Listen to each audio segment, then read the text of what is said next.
Hello, everyone, and welcome back to mastering an album in Wavelab.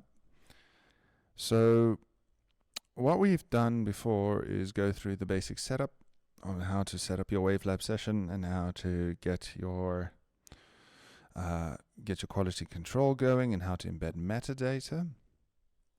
Now, what we want to do at this point is look at the processing. We're mainly going to talk about surgical EQ or how to remove frequencies that you don't want, and we also got to look at MS, mid-side EQ, and also we're going to look at compression, the first stage of compression, and also we're going to look at MS compression. Yes, you do get mid-side compression as well, which is not really a thing you get in mixing, but in mastering it is a very useful tool that we use for getting things even on the left and right, and also in the middle and on the sides. So let's dive into Wavelab and let's see what we got. So at the moment, just to recap on what we did before, we imported all our tracks, we created a montage, and you can still see that I haven't finished the quality control part. What I like to do with this underscore is I would like to get through the basic master first, and then I will save this as complete, and then I'll go open a new montage to do the final master. And that's where I'll make sure things are even in terms of sound, in terms of level, and all those good things.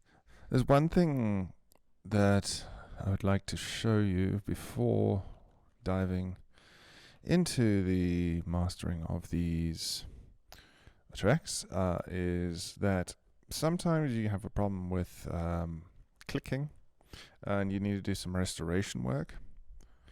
I.e. declicking, denoising, and all that good stuff. Now, if we look at this particular track, I'm just going to turn everything off at this point and look at the track. You have this area here where you have denoising and you have dehumming, but you don't have declicking. And that's not too much of an issue because there's some tools in Wavelab that allows us to fix some errors. So if we go look over here, just in the beginning, this is a much quieter section compared to the rest of the song, and I just want to play this to show you what's happening, and I want you to pay attention to the vocal and just hear if you can hear something that's a bit annoying.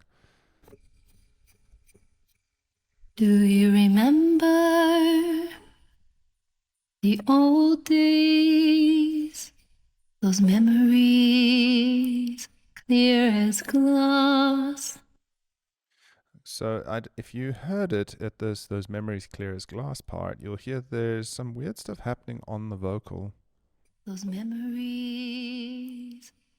Do you hear those clicks at the end?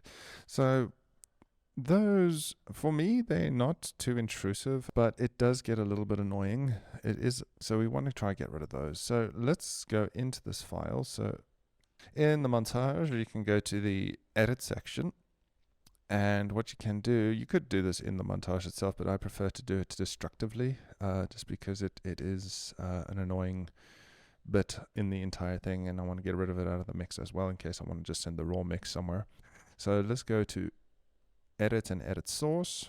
This will open up this file, and this is without the meta normalizing, so it will be a bit louder. So let's have a listen to what's happening here. The old days, those memories. And you can actually see on the waveform, there's a click there and there. And we want to get rid of those. So ideally, you want to use something like iZotope RX declicking. To do that, you would go to process, or you would go to edit, but process is the easiest way to do it, and you go to external tools and you configure your external tools here. And if you have iZotope RX, you will embed it here. I'm not going to do that now because I'm going to show you how to do it with the stock plugin. So we got to, firstly, we got to go into the spectrogram. And how I discovered this earlier, that on my second screen, I have the spectrum editor or the spectrogram. And if I play a bit of it, Those memories, clear as just that click here, clear. you see that there's some spikes that are happening. So what we want to do is try and get rid of them. So to open this up, the easiest way in my brain to do it is to go to the spectrogram at the bottom left here and go play it. Those memories. And we can zoom in. I'm just going to bring the screen up a little bit. We can zoom into this area and you can actually see those clicks happening. Cool. And to get rid of them, the easiest way to do it is to go to the spectrum, and this is spectrum editing. And what we want to do is we want to highlight these click areas. So there's several ways to do it. You go for the selection of that area. So you could either use the magic wand, which will, if you select it, it will highlight, but that highlights a specific area. If you read it, it says the tool that clicks on the spectrogram and automatically selects the surrounding spectral content. That's not quite what I want to do, but the way I like to do it is I will choose the lasso, which will allow me to select an area that I need to attend to. So if I zoom in here, there's that click. Let's just do that for now. You can actually see the click. And what we're going to do, we're going to lasso around this guy. And we then can use the audio inpainting tool. And what this does is essentially it will replace the content of the region you selected with the surrounding regions. So all the surrounding areas you have on the left and on the right here, it will go look around that area and replace this click with that. So quite easily, we get to press on it, and you can see that it dimmed it out. So let's have a look at what it looks like now. You see that it's dimmed out significantly. So if we go to do that to that one, and we do it to this one, cool, and we do the same thing. Boink. Now, this may or may not sound better, but let's have a listen to what it sounds like now. It's better. Let's just undo so you can hear what it sounds like. It's softer, a lot softer. So how we can maybe get it a little bit better is, instead of using the lasso tool, we can use the selection box and get that whole spectrum and then do the same thing. Okay. Now, if you do this too much, it does make it sound a little mechanical, almost like auto-tune in a way. But that might be the ticket. There we go. Now, if you listen to it again, it's a lot softer. Now, software like iZotope would probably do this a lot better. And I just wanted to show you how you could go about going into and doing a lot of refining. And you can go through this entire thing, how this works. This area is the S from the memories, and we just want to keep that. And that clear as glass is not too bad. Clear as glass. It does take a bit of tinkering. That's just one way to show you how to get rid of some clicks if you don't have something like iZotope, RX and stuff like that.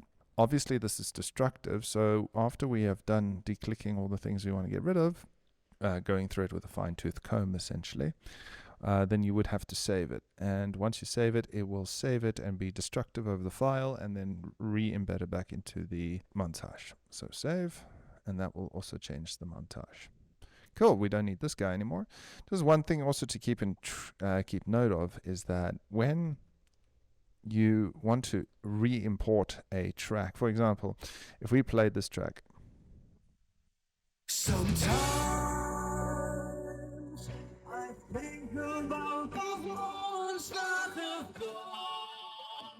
That's the original. This is the redone with the vocal boost in it. Now, if I go right-click on the track and go replace audio file, and let's go, that was in a revised mix. Now, if we go back to the original and replace it with the original version of this song, it's going to upsample it, obviously. You'll see that it changed significantly with boosting, but the automation stayed the same on the gain, which we'll talk about a bit later, why I did it this way, and the processing didn't change either, nor did the adjustments of this thing or of all the plugins, because Wavelab automatically compensates for the change in everything. The meta normalizer has also been compensated for, so everything is back to where it originally started. Let's now get into mastering a track, the processing involved. This is the same session we had in the first part, but you'll notice that there's some gain markers here and gain markers there and gain markers there. And this one, it just means I have done the first stage of mastering on these ones. And the reason I've done this is just to show kind of what you're going for with a master. Just remember, as a mastering engineer, your job is not to change the mix. You're trying to enhance what is there. You can change the mix, obviously. There's a lot of things you can do to change a mix. And if your mixing engineer and your artist says, please do what you can to make it sound as good as possible, you will. But if your mixing engineer has said, this is the mix, it sounds great, I just want a few things done, then just do what your mixing engineer does. A lot of these markers wouldn't really be there on a standard master. Not always. The reason I use them is what we'll get into a bit later, but essentially is because there are sections in here that I feel should have been a lot quieter, and you can make these judgment calls. But for me, because I'm the artist at the same time, I feel I know what I wanted it to sound like. So it's much easier for me. There are some benefits to mixing and mastering and producing your own stuff, but the disadvantage is that you're always listening to your own stuff, which means that it will not necessarily sound the way you think it does, because it sounds like it sounds in your head. So it's always probably a better idea to have stuff maybe mastered by someone else or mixed by someone else, and you do the mastering if you are so inclined. But anyway, let's have a listen to the this part of the song, just this exit part, and I'm going to turn off the processing. There's processing in two places, but I'm going to turn both processes off, and you'll notice that these are off as well. I'm just got a reference there, but that's not going to do anything. So let's have a listen to what this sounds like. What is this? I'm so relieved. This glowing flame comforts me. I feel its heart, and I'm moving closer for warmth and shelter. I'm in need. Cool. And now what I'm going to do is I'm going to turn the processing on, and then you'll be able to hear the difference. What is this? I'm so relieved. This glowing flame comforts me. I feel its heart, and I'm moving closer for warmth and shelter. I'm in need. The air.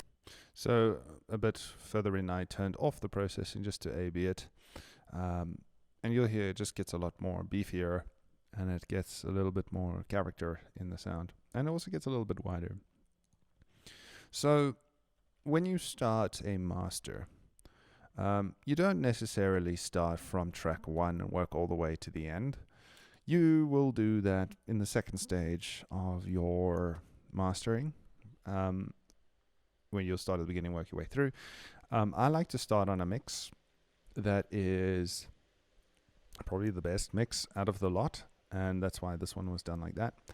And that's kind of what we're aiming for at this point. Ironic.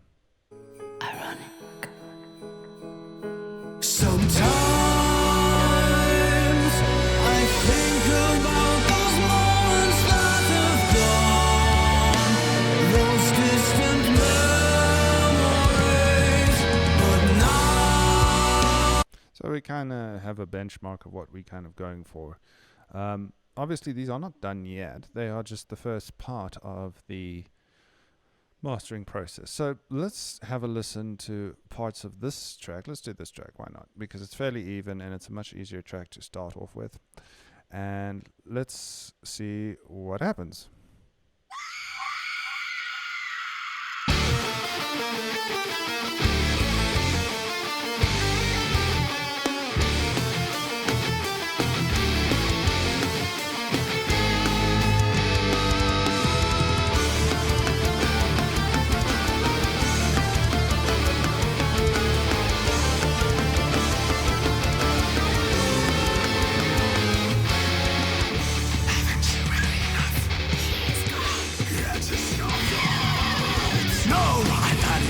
This is the last time you'll come to me with your reckoning.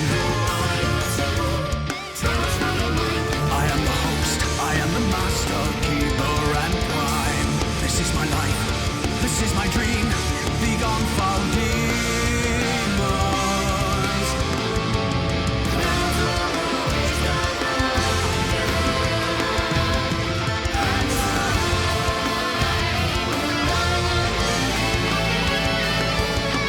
These are the days of ending. Yours is not the power here. I'm taking control once again.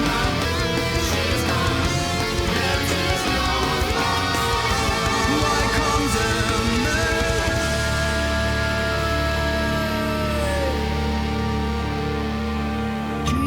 So, okay, so what we have so far is a track that is obviously a kind of symphonic metal rock thing. And if you listen to other heavier music, you'll know that they'll probably notice that this track is missing a bit of body. It's also, just remember, it's been dropped down from its original sound. If we go open this guy in the edit source, you'll hear that this will sound a little bit more beefy.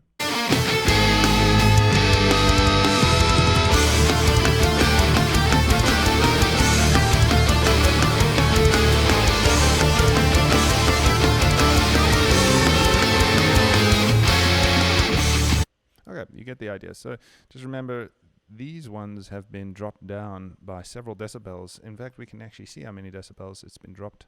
Yeah, you can check here. It's been dropped by 5 decibels in the pre-gain. Remember when we used the meta normalizer. And some of them have been dropped a lot. Like this one was, the Remember Your Pledge was dropped by 8 decibels. This one was dropped by 2, so it's less. So that 5 decibels is almost half the level. If you know from sound theory that if you drop something or raise something by 6 decibels because of certain psychoacoustic principles, it sounds better louder, which is why the whole loudness war happened in the 80s and 90s and early 2000s, I guess. When things were louder, they sounded better, if you want to call it that. But you know, that's when hypercompression started happening and things just started to get really out of hand. So where are we going to start with this? What I like to start with the beefiest part of the song. In this case, it's the chorus. So if we go to the chorus.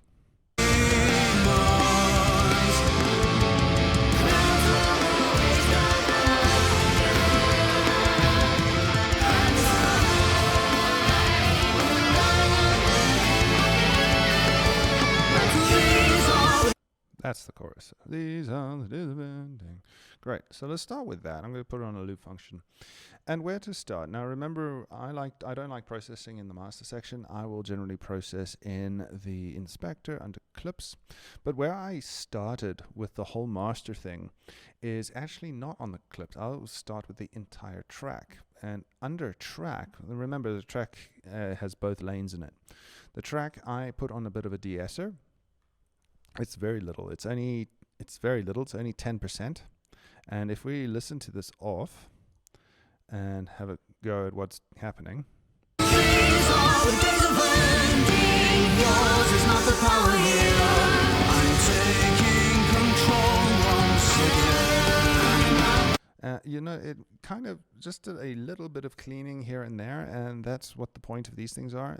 If we have a listen to just the denoising, put on the denoiser and the listen function. Okay, this track doesn't have much noise in it, I guess.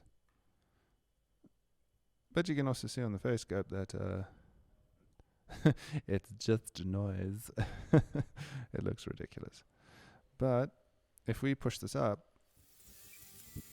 that's the stuff it's getting rid of. It's kind of almost electrical interference and wobbles and things like that.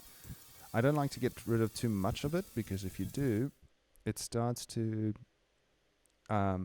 affect the track a lot. But it does start to clear out a lot of the mud that's usually in the super high ends and also in the super low ends. Well, more of the mid-range than the super low ends. And that's what the denoising is doing. So I'm just doing a little bit of denoising, 10% over the entire thing, because this was all recorded using the same equipment. It was all recorded in the same environment pretty much. And so the noise will be roughly the same all over the track. So I only remove a little bit of it. And then also I do de-essing. Now you would think de-essing is something you put on a vocal. Generally, yeah, and that's what we kind of targeting, is the very hard, sharp essing sounds that you get on a vocal. But there's also a lot of essing sounds in inverted commas, that you get on other instruments like electric guitars, cymbals, things like that. So if we listen to the de-essing, again, it's only like 1 and 2%, and you tweak these characters to get exactly the sound you're getting rid of.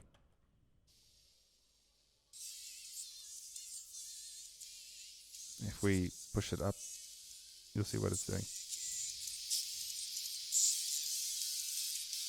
See, now this is taking out too much of the stuff you don't want to get rid of. So it's literally just 1 or 2% of the super high-end essing sounds that you get. And the character just changes the type of sound it's going for.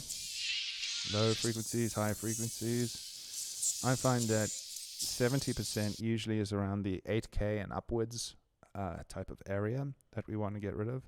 So that's kind of the target essing range that I'm going for. I think it was hitting on 1.9%. Okay, so that is just cleaned up a little bit things. Let's turn it off.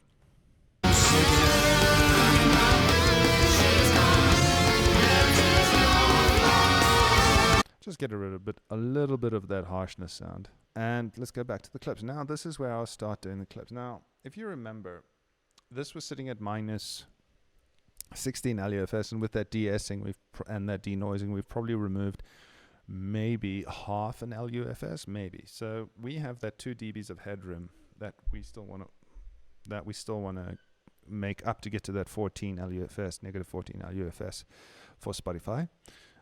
Generally speaking, when you do a master, you wouldn't master specifically for something. You would master once, and you would master to the loudest it would be without being super ugly. In this case, this music is originally started at minus 12, and I'd probably master it to get to minus 12, minus 10, somewhere around there. But in this case, I just want to have it only on online distribution, and minus 14, negative 1 is ideal. And there is the track Heal Me, which is track 5, which is that one that has already been mastered. It was mastered, and I'm using that as one of the references as well. And it's already been distributed. Now, the problem with that is that I'm now trying to match to that particular single, which is fine. I'm going to do that anyway, because it's followed the same process that I'm doing now. The only difference is that something like YouTube music, I think it's YouTube music that likes minus 2 as your true peak, and minus 14, I think, something like that. And it sounds different on some devices like televisions than it does on a computer or on iTunes of your phone and stuff like that. So unfortunately, it just needs to trying to make it translate to every platform possible.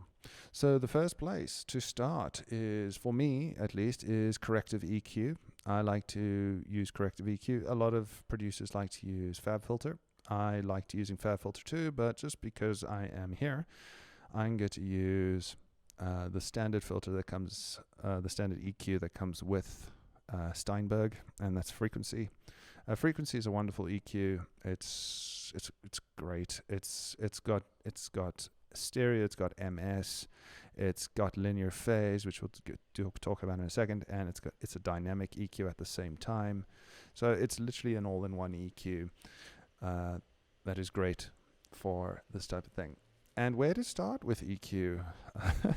Well, I guess that is the whole part of being a mastering engineer, but this does help you kind of figure out where to start, because all these dots or these points where you want these peak points where you want to start are good indications of where the problem children are going to be, the problem areas, being at 25 hertz, being at 100 hertz, being at 250 hertz, 500 hertz, 1K, 5K, 10K, 16K up. These are fundamental frequencies, and for example, everything below 250 hertz is going to be kind of irrelevant. Everything above 16Ks is good, or 18Ks is going to be your brightness, your super sharp brightness that we're probably going to need. And, 200-ish area and the 500 area and the 1K area are your body. This track, like I said earlier, didn't have a lot of body, so we probably need to add some. So I'm going to start with the basics of the basics. And the basics thing I usually start with is the low end. The low end is usually a problem when you receive a mix, and it's because the low end has its frequency oscillation is slow.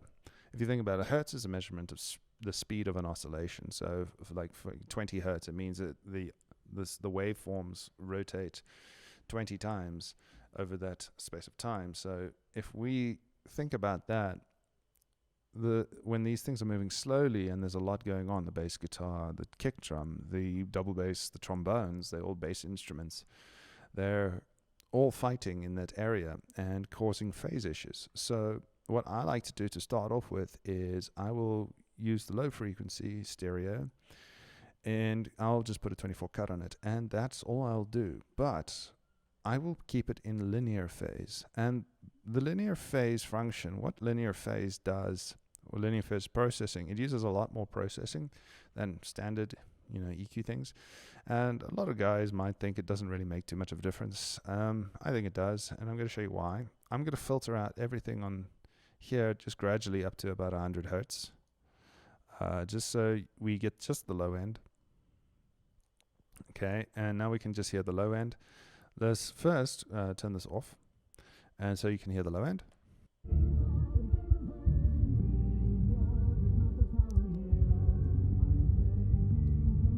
Cool. So what we're focusing on mainly is this area, because even though it's 25 hertz, it is going to affect a lot of the other areas past it and behind it. Not that there's much behind it.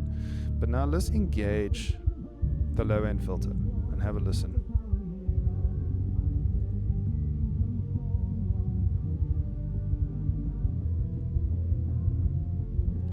And most of you are probably hearing absolutely nothing.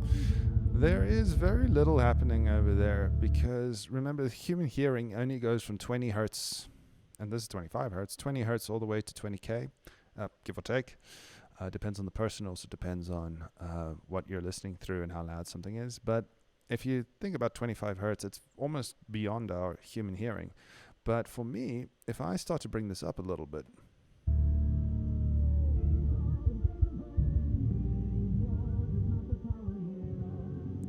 you hear around here, the 100 hertz area, it starts to affect everything else. Obviously, so if we just bring this down a little bit, 300 hertz, listen here, let's move this up.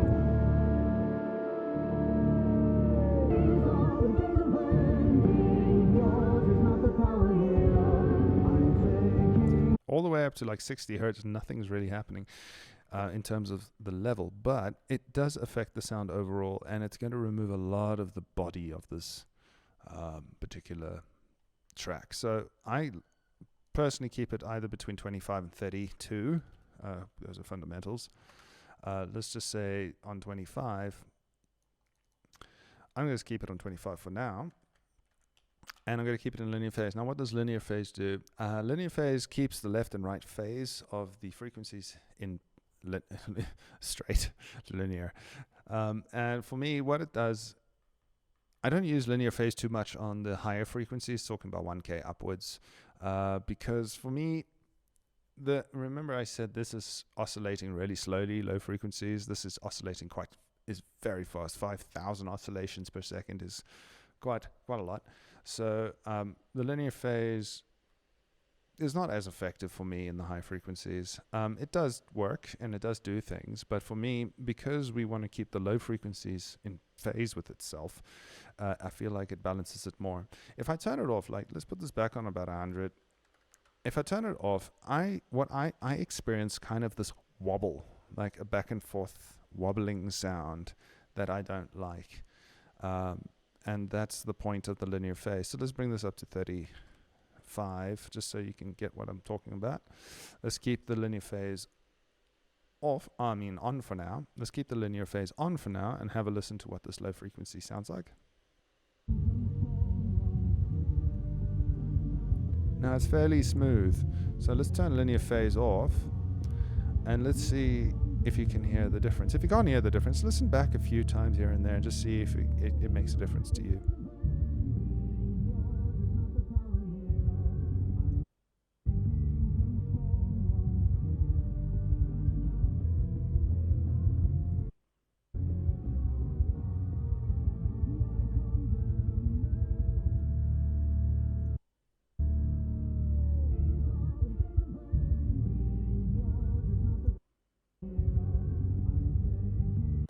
I don't know if you can hear the difference, but for me, it makes quite a bit of a difference. It just makes it smoother.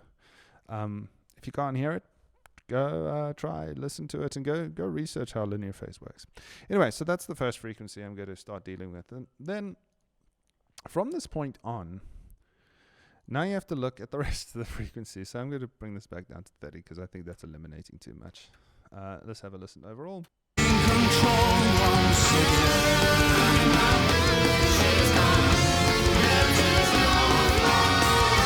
Cool, so we're getting rid of some of that super low end stuff that we don't need.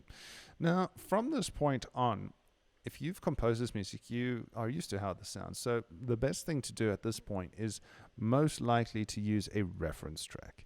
Now, I have spoken about reference tracks earlier. If I scroll up here, I actually have two reference tracks.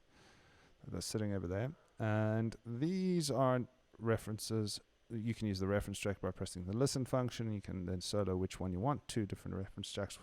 You could also just, have two different reference tracks, like just add another one over there. But I personally don't use the reference track. I'm just showing you how you could use it. How I use referencing is I use this particular plugin, like I showed you before. I use the Mastering the Mix Reference 2 software. And this just gives me a good starting point. This one is to have, I'm not going to play them because there might be copyright infringement issues that might happen, but you will still be able to see what's happening over here. So if I play this is the chorus of this particular song. So if I look down here,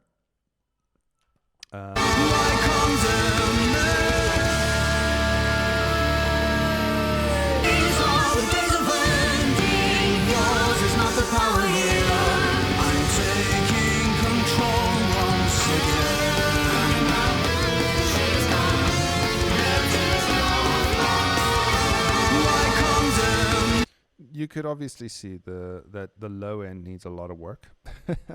And there's big troughs over here as well around the 500 hertz and 1K area. And the other thing you can see on this, why I particularly like using this referencing software, is that I can see the width. I also like to listen to the width of the tracks, because sometimes personally I've noticed that this thing, it might say that some frequency bands are wider than others, but it's not the case. It's maybe just how the program's reading it. But for me, sometimes it's not true. But what I do like to do with this program is get a fundamental idea of what's missing from the same genre, because this is roughly the same genre as what we're mastering, And I will use this reference to see the frequency balance and also to see the width, but also to locate the most likely positions of the multiband that we will dive into a bit later with multiband compression and multiband saturation and things like that. So if we look here and play our track, Begone foul demons.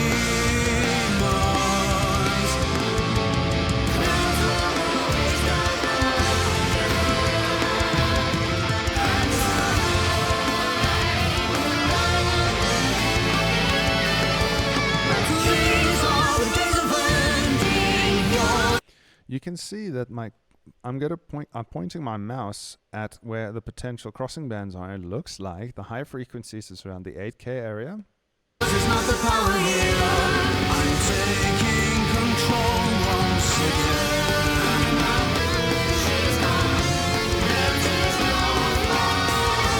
Like condemnation. So it's around 8K, 1K, and somewhere between 100 and 120, but there is a significant lack of bass in this particular song, so it's hard to actually see, but it's most likely 100 or 120. So that's where we can start setting up our multiband compression and multiband saturation, which is what I would probably do at this point. Not at this point, but this is what I would do. But we notice that there's also a huge trough that's happening, a line like in the low frequencies. When the line's above here, it means there's a lack of bass. It means we have to add 5 dB or so, same side on this thing. And then when it's below, it means we have to get rid of 5 or so dB. So these are good places to start. So if let's start with doing something like that, right? In typical fashion, it's 300 hertz. That is a problem area. So what I'm going to do, back into frequency, and look, it's around 300 hertz. Who would have thought? Around 300 hertz, we want to kind of get rid of this, dip it out a little bit. Now, when you're EQing in a mastering setting, you're not going to do drastic jumps like, like super huge cuts and things like that, because that will change the mix drastically. 1-2 decibels, maybe 3 if you're feeling like very ambitious. So let's now get this 300 hertz area. This is my dream. Begone foul demons.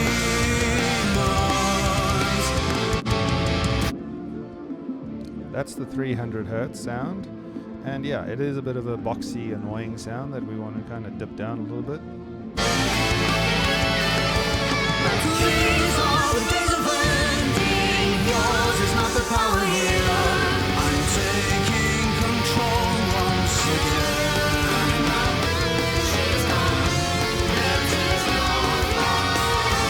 Like condemnation. Then the 4-5K area is also going to be a little bit of that spiky vocal sound that we want to maybe dip a little bit, not too much.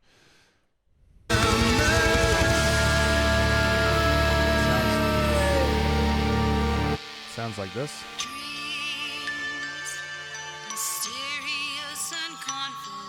See a tapping frequency of a vocal.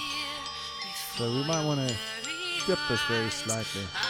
I don't condemn nor align myself nor choose.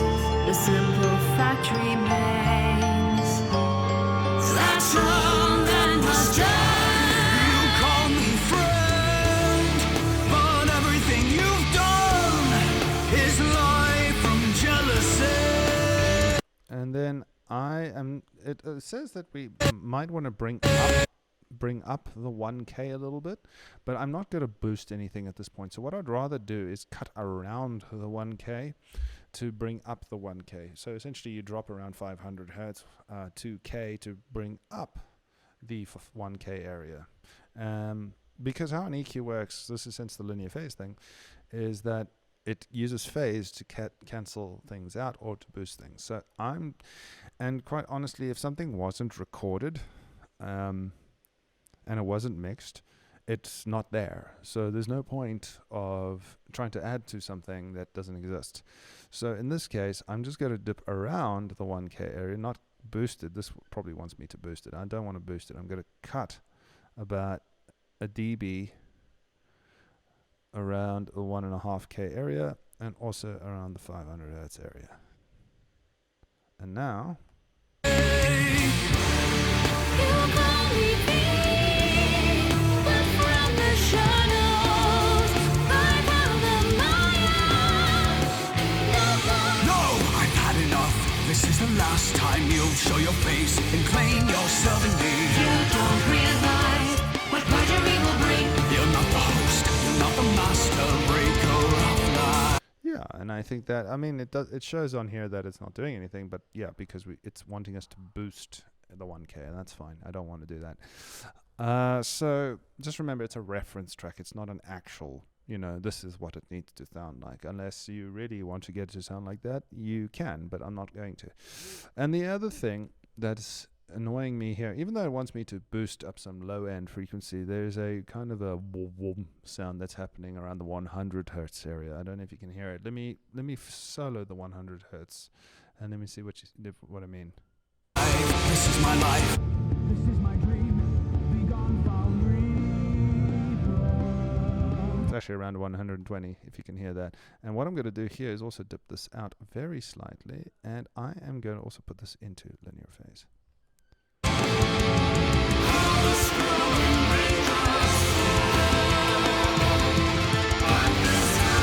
Cool, and now let's, and I'll deal with these guys in a second.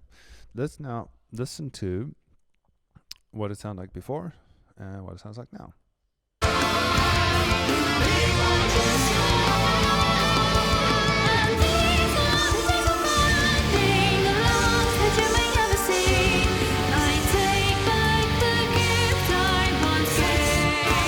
It's just cleaned it up a little bit, and that's all we want to do with the first stage of EQ, is just clean it up. The one thing that is bothering me a little bit now is the S-ing. Still, even though we have a little bit of de-essing happening in this tracks over here, it's not doing as much as I would like. So there's two things I would do at this point to control those S-ings.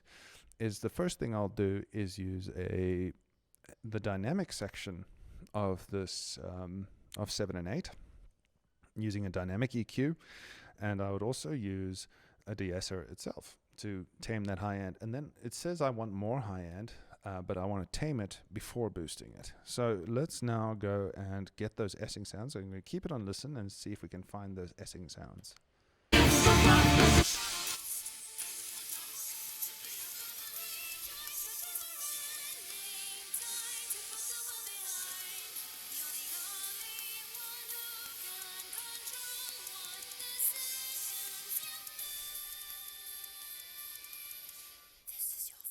There we go. So it's around there, that 11K area. But the thing is, right, with the 11K area, that's a lot of brightness. And if we cut that out, it's going to make it sound really, really dull. So instead of having it in stereo, this is where the MS is going to become quite useful. So one of these areas, we're going to switch to MS processing. The side is down by there. Now, if we solo this is now just the M or the mid, we are going to just listen to that by itself.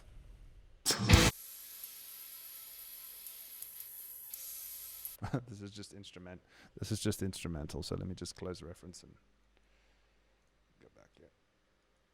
And let's have a listen here.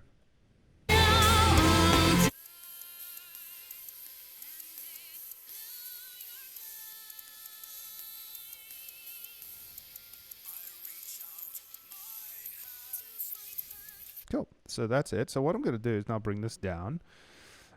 I think 13's a bit high. I think we might do that with 8. It's going to be around 10, 9, somewhere around there. So let's just do that quickly. There we go. So let's bring this down. Now I brought it down quite sharply, but it's also now affected quite a lot of the brightness. But I'm now going to turn it on dynamic mode. Oopsie. And go to the dynamic section of here and have a look. And you can actually see how this bounces up on the S's.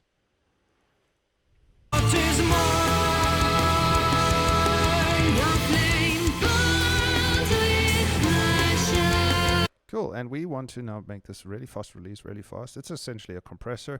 I'm not going to change the ratio. And bring this down until it's reducing only a little bit.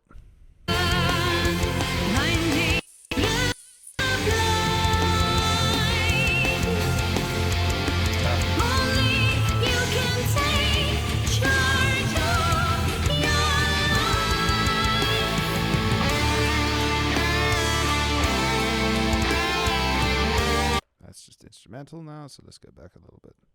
I am the host, I am the master, keeper and prime. This is Cool, and now let's get the dynamics on the 8, and let's get that frequency again. my life. Again, I want it in MS mode. I'm going to ignore the S, I just want the M. And then we go adjust this.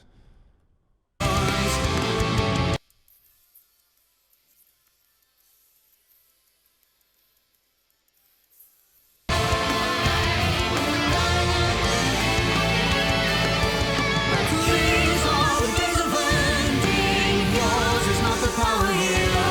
I'm taking control once again. And that's containing a little bit more of that super high-end S-ing sound. So let's now bypass this and you'll see what I mean. Why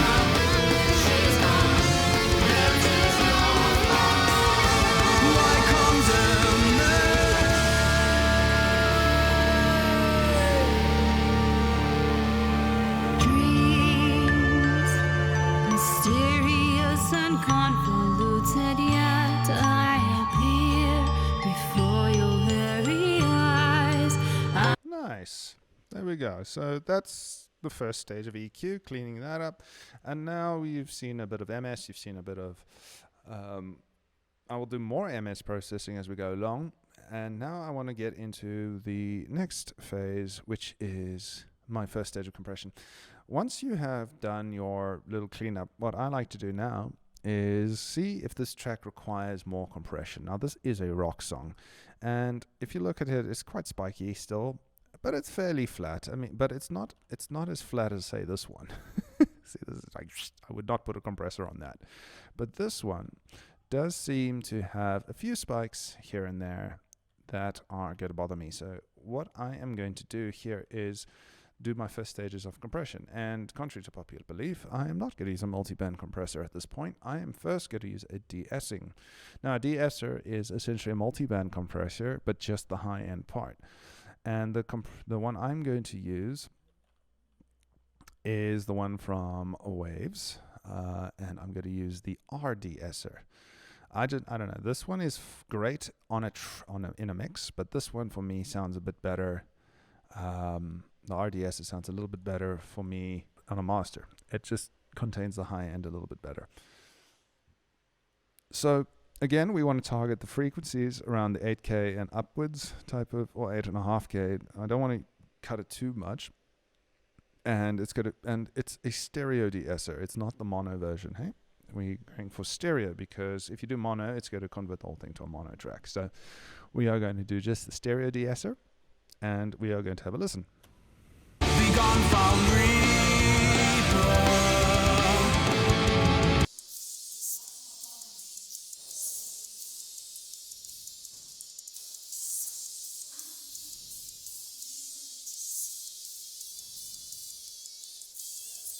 And I just wanted to touch it. Okay. And let's turn this off.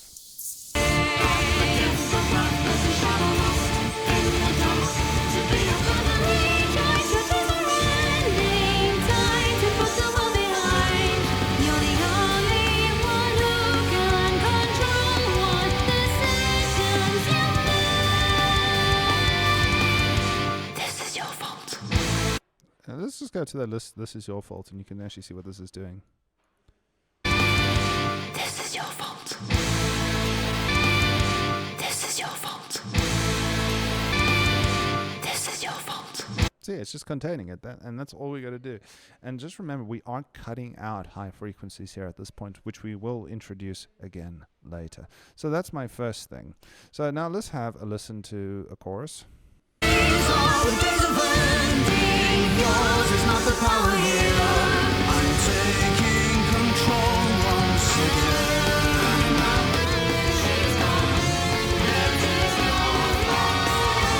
Why condemn?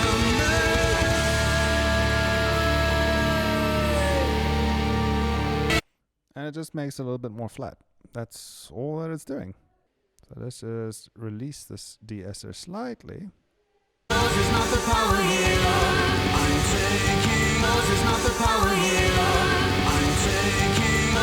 That's better. All right, cool. So it was just a little bit too much. You see what I mean when I say little bits at a time? So that's my initial stage. Now the next thing I'm going to do is put on, for me, I think this needs a little bit more compression. And you could choose a bus compressor here. And for me, there are several bus compressors you can pick. And there's lots of fancy ones and there's a lot of not fancy ones.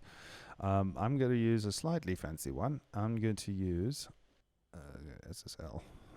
Let's just do that. Of the S-Comp, which is the standard G-Comp that you get in a G4000 series compressor. Let's compare this. Let's use this one first. It's a stereo compressor. I'm not going to use MS at this point. It's stereo compressor, standard settings, slow attack, fast release, 2:1. I don't want too much compression, just a little bit. And I'm going to bring it down by, I'm not even going to, usually it's 3 decibels. Even this puts it up to a makeup gain of 3 decibels. I'm going to put it on 0. I don't know why that's its default. It's weird for me. And I'm going to actually just compress it until I feel that it sounds good. So I'm going to go to the loudest part of the song, which I think is here. These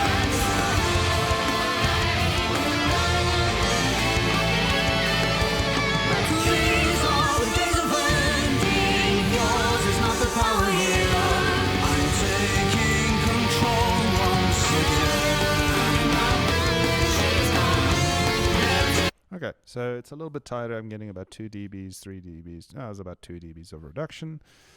And from the 2 dBs, let's now go check out a different compressor. I'm going to use the Shadow Hills mastering compressor, which is this bad boy. Now, the thing is with the Shadow Hills compressor, it's got 2 compressors in it. It's got an optical compressor, and it's also got a what they call the discrete compressor. And what we can do is have a listen. I like to use both of them in stereo. So I will make an optical compressor do a 0.5 dB of reduction, and then the discrete do 0.5 dB of reduction. These are the days of ending. Yours is not the power here. I'm taking control once again.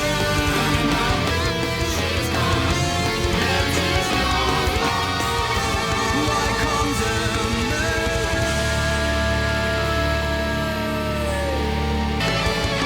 these are the days of ending. Yours is not the power here. I'm taking control once again. Like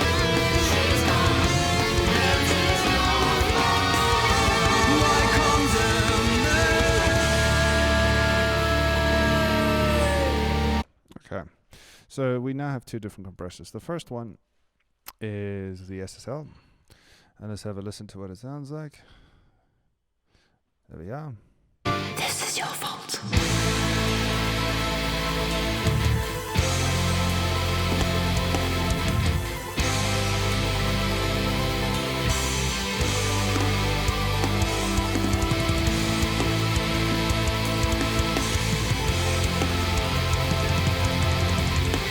Smooth compression. Let's bypass this and try the other one. Same area. This is your fault.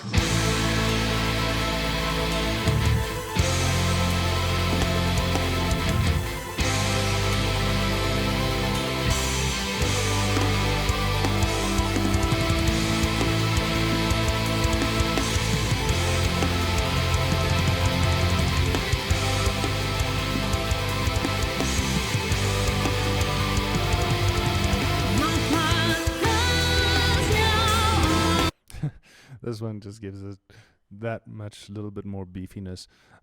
But the other one is a lot cleaner, which I actually prefer in this case. But I will use this as well, but not in this format. And I'll talk about that in a second. There's also different compression types you get: steel, iron, and nickel. I think nickel gives it quite a bit of brightness. Iron gives it beefiness, and steel gives it kind of a mid-rangey, kind of high mids type of thing. So they're different characters. What I'm going to do instead, I'm going to use the SSL. I think the SSL just has a cleaner sound. It doesn't wobble as much. But I will use the shadow comp in a second. And now we are starting to get somewhere. So there is my first stage, is getting rid of the ugly frequencies, controlling the high end a little bit, and then making sure that all these little peaks over here get flattened out a little bit more. And now we are going to start dealing with slightly bigger things. I'm going to now get that shadow heals again and my mastering comp. And I'm now going to, instead of using this as a stereo compressor, I'm going to use this as a MS compressor. I want to bring out the mid-range a little bit. I want to bring out the reverbs a little bit more to the sides, and that we use an MS for. So here we have it in MS mode. I'm not going to link the parameters, and if it's a bit funny that the manual doesn't exactly explain how this works, but essentially how you get this to work. The right hand side is S, the left hand side is M, and you have to make sure that it's in dual mono mode. So it's dual mono instead of stereo. So it does the left and the right independently. So let's solo the side and let's have a listen.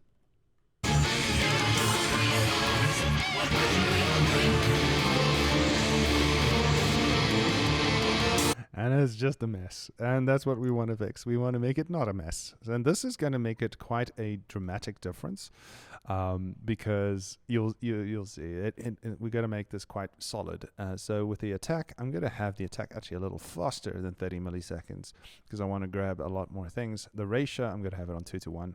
Nothing drastic here.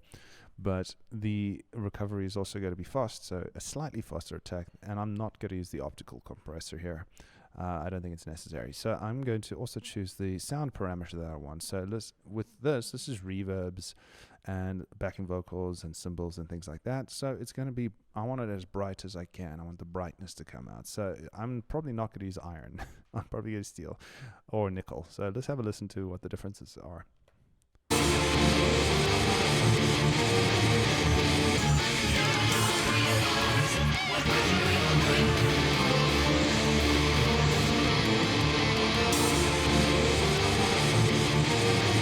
I actually think the steel sounds better in this case, so I'm going to use the steel.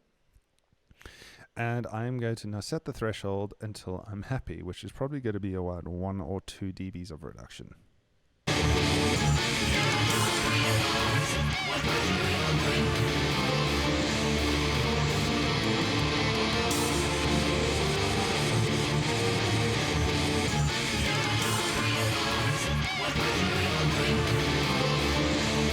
Okay, you could hear that has made it a little bit flatter.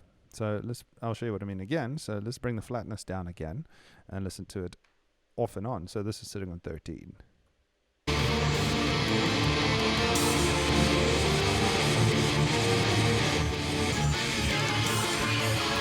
It's just made it solid. And now what we got to do is just make up gain.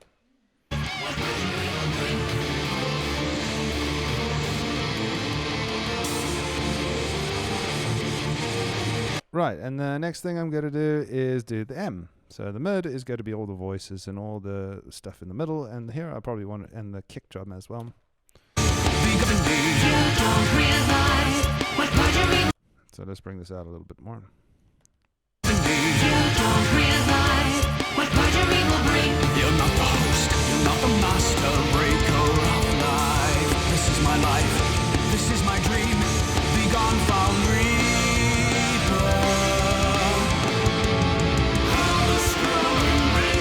Cool, that should be it. And that's good for now. So let's turn that off and let's have a listen to what they sound like together.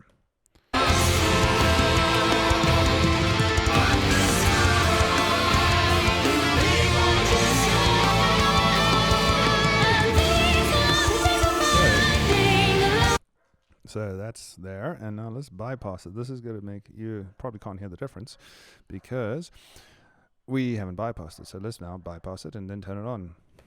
You're not the host, you're not the master breaker of life. This is my life, this is my dream. Be gone, foul reaper.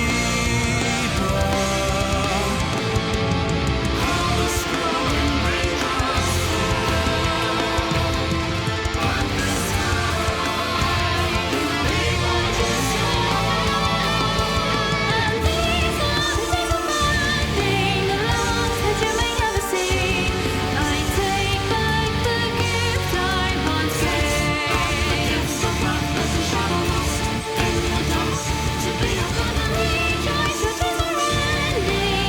it just brings it out a little bit more. The one thing I do want to do though is use this high pass sidechain filter just to get rid of some of the low frequencies in the middle and on the side, about 120, just to maybe about 140, just to make it cleaner.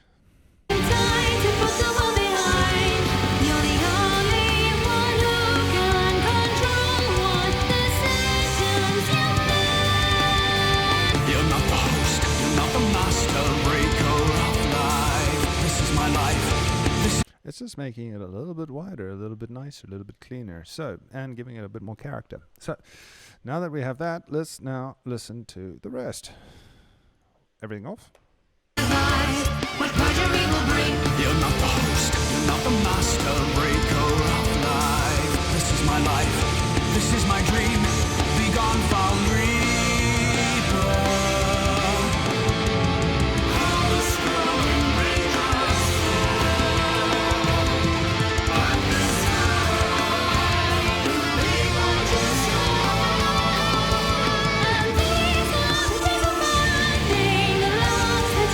It's just giving it more beefiness and cleaning it up a little bit.